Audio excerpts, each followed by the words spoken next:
Hey y'all, I am coming. It is Wednesday night, so it is Hollywood Divas season 1, episode 4. We had Bible study tonight, so when we got home, I went ahead and watched. Y'all, some of tonight's episode was emotional. The stuff with Countess was emotional, like in the beginning when she went to therapy and stuff. So I'm gonna talk about that. But y'all, tonight confirmed. I already knew that Paula was on some other stuff, but y'all, yeah, she reaffirmed, because I already knew it. She reaffirmed it tonight, y'all, because yeah. Okay, so let's just get into it. It opens up with Golden. Golden and Elise are at the Assorted Flavors practice, and Golden, she still got to learn some of the moves and stuff, so that's fine. Then they have an actress, y'all. I was trying to remember which. I didn't look nobody up, but I was trying to remember what she played on. Did she play on the Parkers? She played on something. And Elise was like that she was one of the original assorted flavor dancers. They've been, good friends for years and years. So they got to talking. It was Golden, Elise, and this other lady.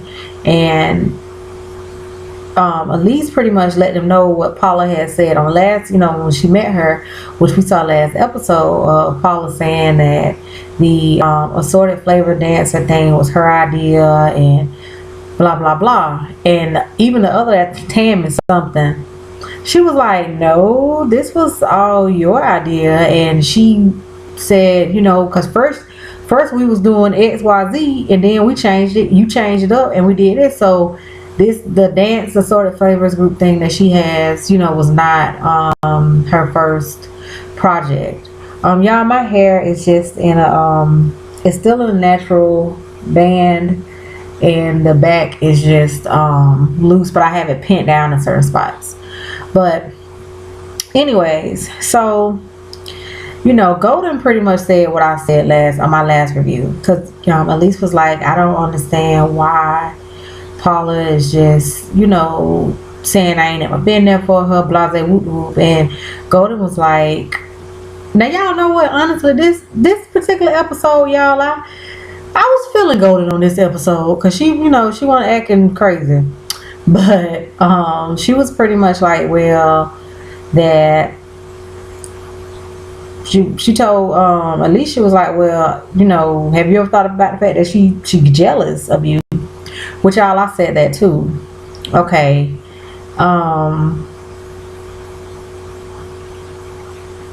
Now, then we see Paula. She goes, which we're gonna talk about her later, because oh god, she goes to talk to a producer to tell him about the idea of them doing the black witch thing. Now, y'all, I can only speak for myself. You know what I'm saying? I can't speak for every black person, in America, but me personally, like, Practical Magic is one of my favorite movies. Like, seriously, when I was a teenager, I was a young teenager, I think. We went to the movies and saw Practical Magic. Me and one of my real good friends. To this day, I love that movie. To this day. I watched the Witches of Eastwick on Lifetime. So yeah, I don't, they was like, well, black people see witches as y'all, I don't. I mean, I like, like I said, Practical Magic is by far one of my favorite movies. So yeah, she took the idea, because she was naming out all the shows that this particular producer has produced. And no shade or nothing to him, but she took this idea to someone who typically only, like, all the shows that she was calling out are like token black shows. All the shows she was calling out are token black shows. So how, to me, I was just looking at it like, okay, well, you pitching this idea to him, Yeah, he's not. I personally would not pitch an idea. I would have tried to take it to somebody that has possibly, produced some, black shows, like like a different, they have produced more than one type of genre, because all the shows that she was, I didn't write none of the shows down, but all the shows that she was calling out when she was talking to the confessional, there too. I know one of them was Real Husbands of Hollywood, and it was something else, but I mean, all of them are like the typical like black shows. Okay, so yeah, so I knew that he wasn't gonna be feeling the idea. You know what I'm saying? I knew that because I almost. Okay, I'm gonna talk about her in a minute. Okay, next we see Paula. We see Countess, and she goes to therapy, and she's saying that she was in the house because she had a problem with the lace front wigs, which I talked about this like in the first review I did, I think. Pretty much what happened, because she was on the doctors explaining it. She pretty much she was every day for like over 2 years. She was full time sleeping, living, everything in her lace fronts, and she really was not giving her her skin time to breathe, and she was taping them down. And she said that she noticed that she had started getting blisters and sores and stuff like that, and she didn't stop because her skin, by putting that tape on and stuff, it was pulling her skin, and she had started getting sores really bad around her head, like around her hairline, because you have a lace front, you pretty much gluing it on your skin. And she said even though she was getting the sores and the blisters, and she was having pus ooze, she did not stop. Now y'all can if you put in Countess Vaughn on the doctors, it'll pull up here on YouTube. But yeah, and she said she pretty much ignored it, like it was kind of bad, but she pretty much ignored it and let it get even worse for like 6 more months. And yeah, by the time she finally said, okay, this is enough, she had, I think it's called tension alopecia. But yeah, her like the top layer of her skin was gone. So yeah, and if I'm not mistaken, y'all, I think on the doctors, I could be wrong because it was, it's been a couple of weeks since I watched it, but I think on the doctors, she was saying that I think she's trying to get into wigs and stuff. So so I think, but I could be wrong. So she talked about that. She talked about being a child star and working on 227, which I love 227, y'all. And somebody on there, she didn't say who, but somebody on there had a problem, had a problem with her because she was chubby and because she was black. Like I said, she didn't say who, so I don't know who, but it was somebody that was older. So it wasn't because Regina King was on there, and so it wasn't her. Lord, is it Regina King that was on? Lord, y'all, is that her name that was on Poetic Justice? Please, Lord, if I'm saying it wrong, because I ain't gonna start this video. I'm sorry, but y'all know who I'm talking about. Yeah, from Poetic Justice and Friday. Y'all, like, seriously, I'm having like a brain fart because I can't remember her name. But anyways, so she talked. So we know it wasn't her, but it was somebody older. Y'all know why? I don't know why, but it just seems like it will be Jack K. Maybe I'm wrong, but it's because she said that the person is older and the person has a different view of beauty. And y'all know years and years and years and years ago, you know, some black people, you know, they associated, you know, you being light skinned and you know, with being beautiful, you know, and Countess was chubby, she had Jerry curl, you know, she wasn't light skinned. So I mean, I could be wrong, y'all, but for some, I don't know why, but for some odd reason, I just feel like I'm trying, because when she said it, I was trying to think like, well, dang, who could it be? And that's the only person that came to mind. But y'all, I could be wrong because she didn't say who it was. Okay. Also, she, you know, so she, ever since then, she's always had body issues and self-esteem issues. Then she said that she made herself have an abortion when she first got the Parkers. And you know, she was, you know, so this is after Moesha, you know, of course.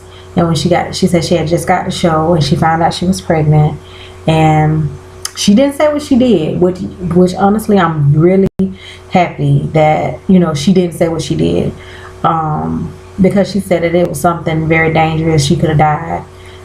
So yeah, I was like, yeah, don't put that out there. You know, I mean, but yeah, she forced herself to have an abortion. You know, and she said that a lot of people, you know, was depending on her, and you know, a lot of people, you know, I guess probably financially, you know, and then, you know, when she, you know, it's her show, so a lot of people are probably depending on her, you know, for the show to be successful. And so she said, you know, she pretty much felt like her back was against the wall, so she did what she had to do, but she still has a lot of regret about it. So her talking to the therapist was good. Y'all, I don't know why. I think slowly it's changing, but for so long, black people as a whole really frowned upon going to any kind of therapy or anything like that. You know, it was really frowned upon. But I think that, you know, over the last couple of years, sorry y'all, my eye itching.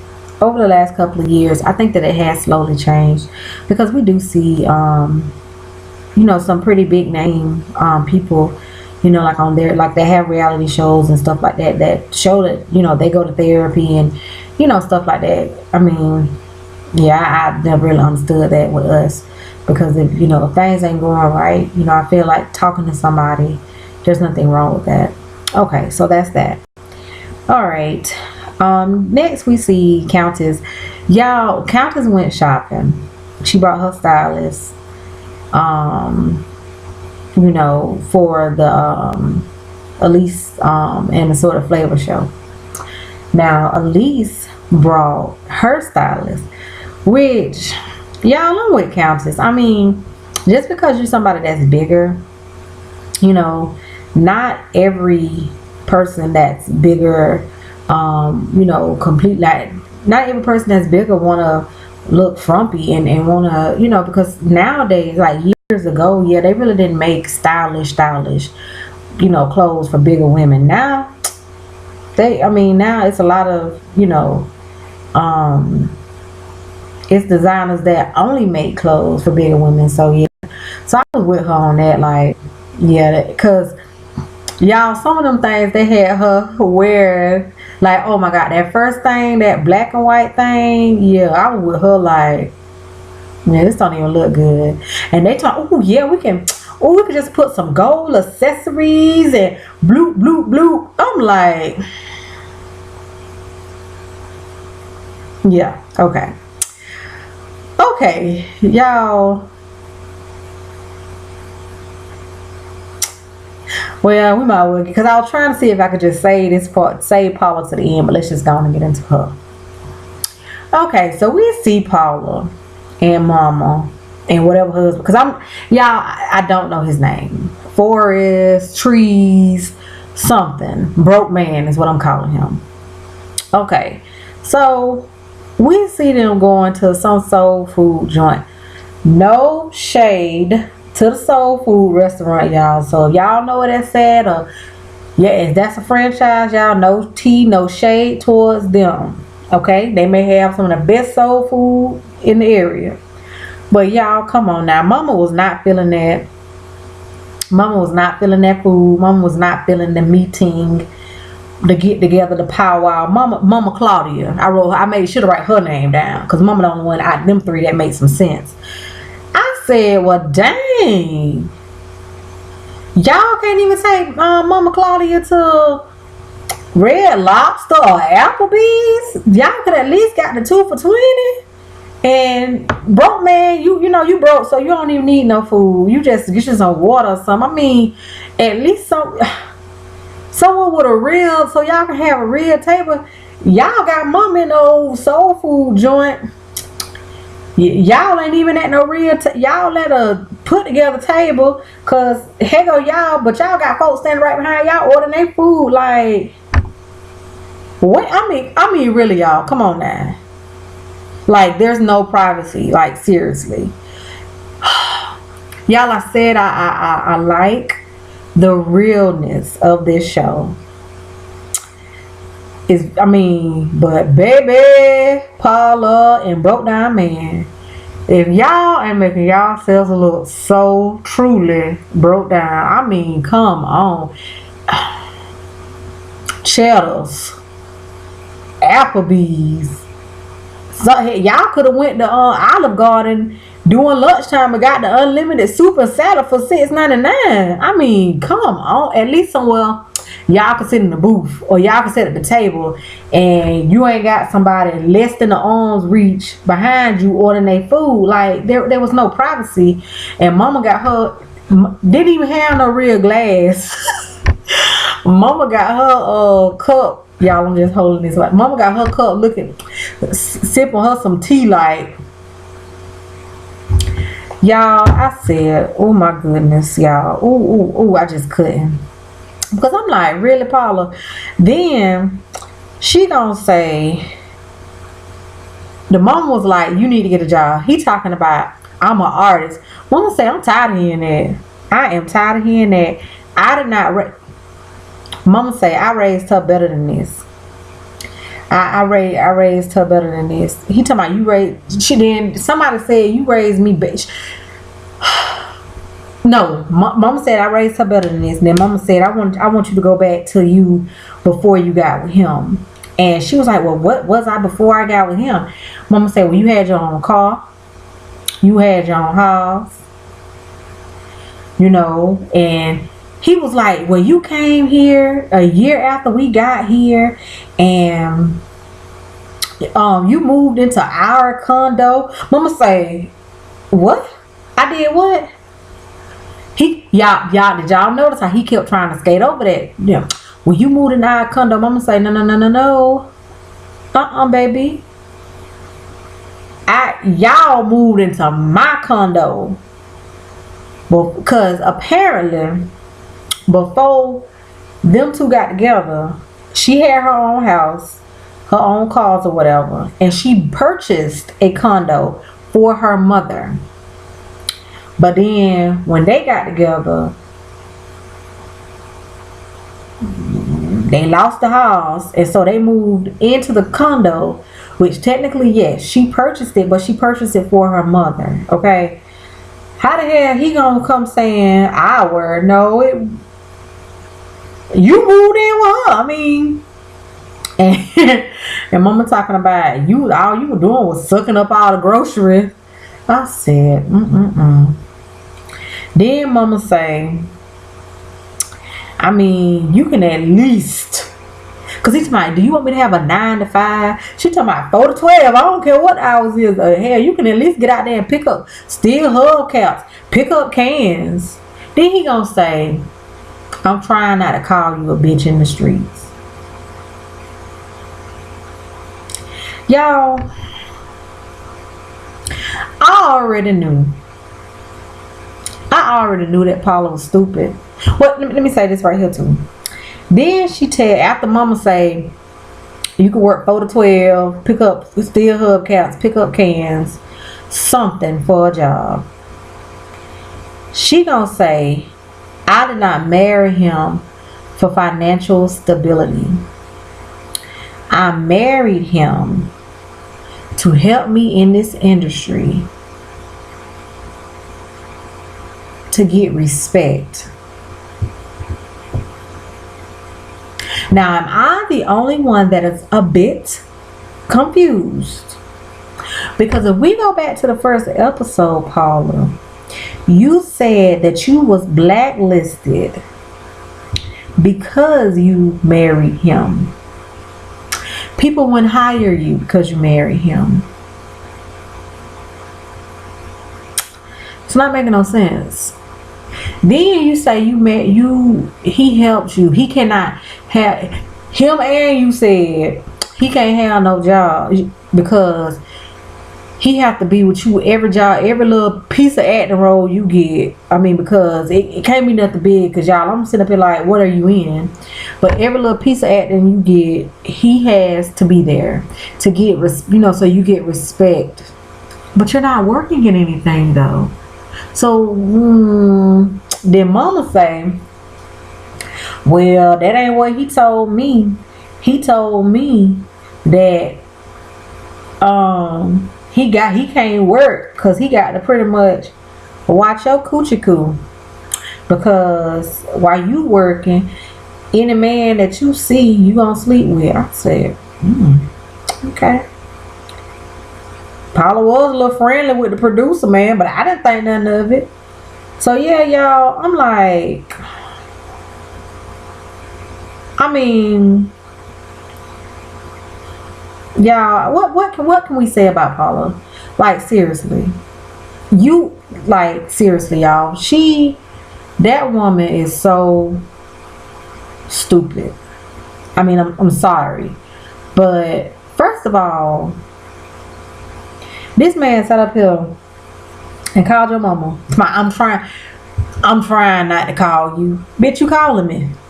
I'm trying not to call you a bitch in the street. You are calling me a bitch in the street, because if you was trying not to, you would have just kept that. You could have thought it in your head or something. Then you say, I didn't marry. So in other words, you wanted a kept man.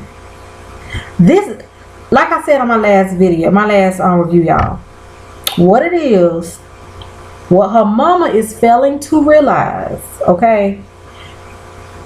Because she told on herself last episode saying, I ride for my husband because he got with me. He thought he was getting with a woman with money, and when the money ran out, he didn't leave. Y'all know who she remind me of? She reminds me of, and I'm gonna explain why. She reminds me of Kiki Wyatt when, like, season 1 of R&B Divas Atlanta. Which y'all are they bringing that back? Because they are already filming R&B Divas LA. So are they bringing back R&B Divas Atlanta? I hope so. But how she was with her husband, like every single move she made, he had to be here. Which Kiki is pregnant again, by the way, y'all. I just saw that on something. This is baby number 8. But every little move she made, he had to be there. Yes, her husband provides. So no, I'm not talking about being no broke down man. I'm just saying, like, Paula reminds me of that old Kiki. Like, every single move he made, you got to be there. And it's like, Paula, that's what she wants. Paula, if y'all pay attention to Paula is very controlling. Okay, Paula want a kept man. She want a man that she can control. She wants somebody broke down. She don't want nobody to work because she wanna control him. If that means that the husband and the baby got to be homeless for 5 damn months, they're just gonna be homeless for 5 damn months. So yeah, y'all, I just can't with her. Now, I think it's the lighting.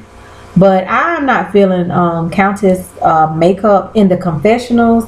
It's like right here. Honestly, I think it's the lighting. But it's making her look orange, right up in here.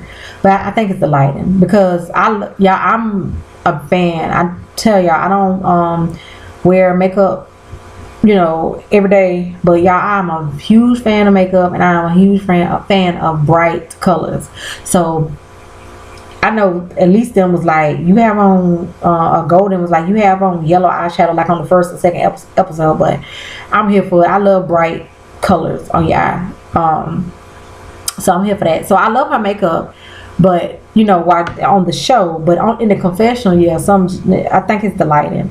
Now then we see Golden. She kind of salty over Lisa saying she got the part, but y'all, no tea, no shade towards Lisa, but hell, I'm with Golden too. Like, why do you feel the need, Lisa, to constantly name drop?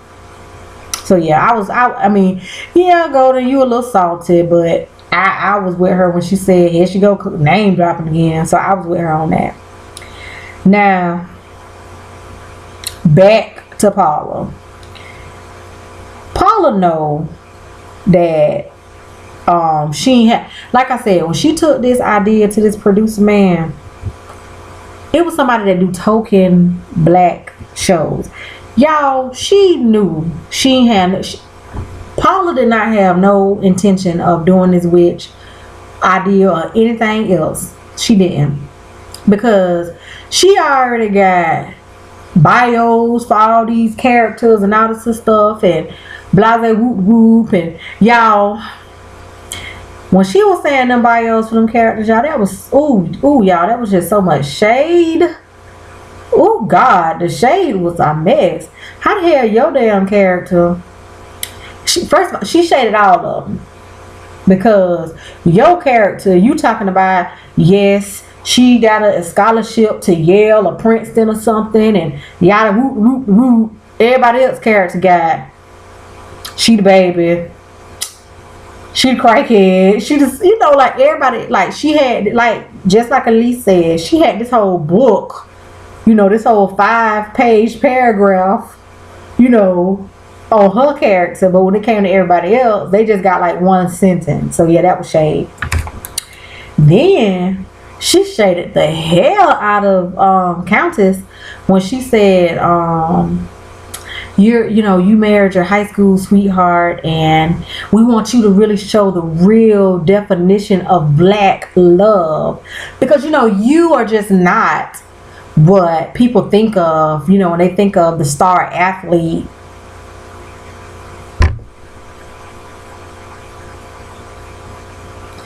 Y'all, I don't care what is the norm. You know what I'm saying? How she said that was so shady. I mean, the majority of the star athlete, the rapper, the majority of them, they do like smaller women, because they want that arm candy, that eye candy, or whatever. But not every single man like no skinny woman. You know what I'm saying? My husband is, an attractive guy. He's muscular, he's sexy, but he doesn't like, really, really small women, because he was raised like my mother-in-law. She's not a big woman, but she's not really, really small either. She's like, an average size, woman or whatever. And he said growing up that he's always just been attracted to, not, no shade, but, not like, just a really, really big woman, but, just like an average, size woman, 14, 16, up in there size woman. So yeah, when she said that, y'all, I side-eyed the hell out of her. Then she, like I said, y'all, this episode, y'all, I was with two people on this episode. Golden gave me life, but Mama Claudia gave me life everlasting on this episode. But Golden, I was with her because Golden was like, she will not be playing a crackhead. And just like, come on, just like Golden said, like, I play a drug addict, but dang, why I got to be a crackhead, rummage?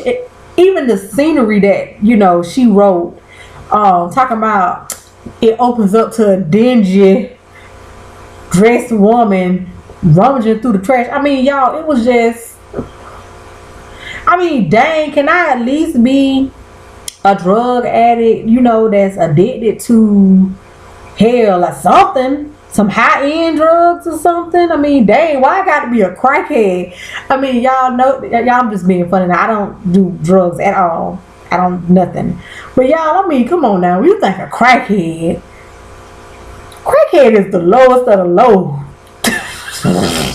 So I was cracking up. I was with Golden, like, well, goddamn, why she gotta be a crackhead? Like, you know, I mean, God, why she couldn't have been? I don't know, y'all. What? I don't know nothing about drugs. What? I mean, just, you know, why she couldn't have been addicted to some old high end stuff? Okay. Then she said, like I said, she wasn't gonna do that idea, they idea. And they was like, well, and Golden made sense, like, why are we trying to make a movie for just one group of people? Why are we not trying to broaden our entire audience? Because like I said, I can only speak for myself, y'all. I like witch movies. I have a great relationship with the Lord. At the start of the video, I said I just came from Bible study and had to watch it. So yeah, you know, when I think of witch movies, like Practical Magic, I see nothing demonic with that. That's what the guy was like. The producer was like, well, you know, black people, they associate witch movies with demonic and blase, blase, blase. It's all in presentation. Because yeah, I don't associate Practical Magic whatsoever with demonic anything. So yeah, so I was with Golden on that when she was like, but no. Then Paula gonna say, I cannot believe that these women done got mad at me when I done went through all this work and they don't have a pot to piss in or a window to throw it out of. I said, now hold up. I know good and well, Paula, that you ain't talking. Baby, you literally don't have a damn pot or a window. You just got a window, honey. It was the hotel window for 5 months. You just got a window, and you probably ain't got no damn pots. You probably have to piss in the trash bag and throw that up out the window, honey. Whoo, y'all. I was like, I just really have to get out of here. Y'all, on the next episode, when she go in there to broke down man in their house. Come on now, y'all. Come on now. I understand, you know, you have to move and blah blah blah, but why y'all house gotta look like that? Come on now, y'all. That was just my thoughts on this episode tonight, y'all. Like, seriously, Paula is, like I said, her mama is giving me life. Like, I just think she needs to just sit her mama down and say, look at mama, I don't want no man at work. I want a broke down man. I don't want him to work. I want him to be broke down so he can spend every second with me. And, you know, so mama, just let it go. This is what I want. Mama, stop holding out hope. But y'all, as always, I do thank y'all for watching. If you subscribe to my channel, thank you very much. If you don't, but you just watch the video, thank you very much. Y'all, I do videos strictly because I like doing them. That's it. So y'all, yeah, tomorrow night is Thursday. So yeah, that will be Scandal and How to Get Away with Murder. And I still got to go to, I said in my last video, I got to go to the beauty supply store. So I will be doing a haul whenever I go. But I do thank y'all for watching.